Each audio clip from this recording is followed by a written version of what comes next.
अहमदाबाद जिले के दिसक्रोई तालुका के 69 गांवों की 69 राशन दुकानों के संचालकों ने सामूहिक रूप से अपने इस्तीफे दिसक्रोई आपूर्ति मामलतदार को सौंप दिए। दिसक्रोई राशन दुकानदार एसोसिएशन के अध्यक्ष अंबालाल चौधरी के नेतृत्व में तालुका भर से बड़ी संख्या में राशन दुकानदार दिसक्रोई कार्यालय पहुंचे।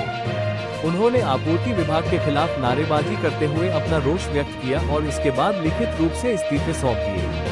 राशन दुकानदारों का कहना है कि पिछले काफी समय से राशन दुकानों पर अनाज की आपूर्ति अनियमित रूप से हो रही है। इसके अलावा अनाज की कमी, अपर्याप्त कमीशन, राज्य एवं केंद्र सरकार की ओर से मिलने वाला कमीशन समय पर नहीं मिलना तथा कमीशन भुगतान में अनियमितता जैसी समस्याओं का सामना करना पड़ रहा है।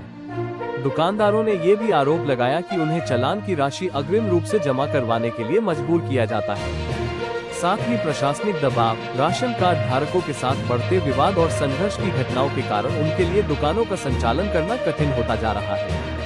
राशन दुकानदारों के अनुसार उन्हें लगभग 20,000 रुपये का कमीशन मिलना चाहिए, लेकिन वास्तविकता में उन्हें कम और अनियमित कमीशन प्राप्त हो रहा है।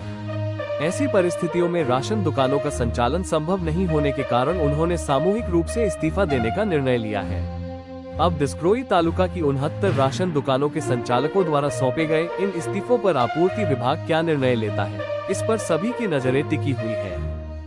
कुणाल राणा, नायब मामलतदार पुरवठा, दिसक्रोई तालुका। आज रोज दिसक्रोई तालुका फेर प्राइस शॉप एसोसिएशन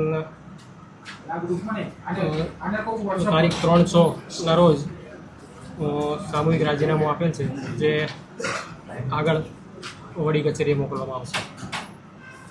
સર, કેટલા દુકાનદારો છે અને કયા કારણથી એ લોકો આજે રાજીનામું આપવા આવ્યા છે?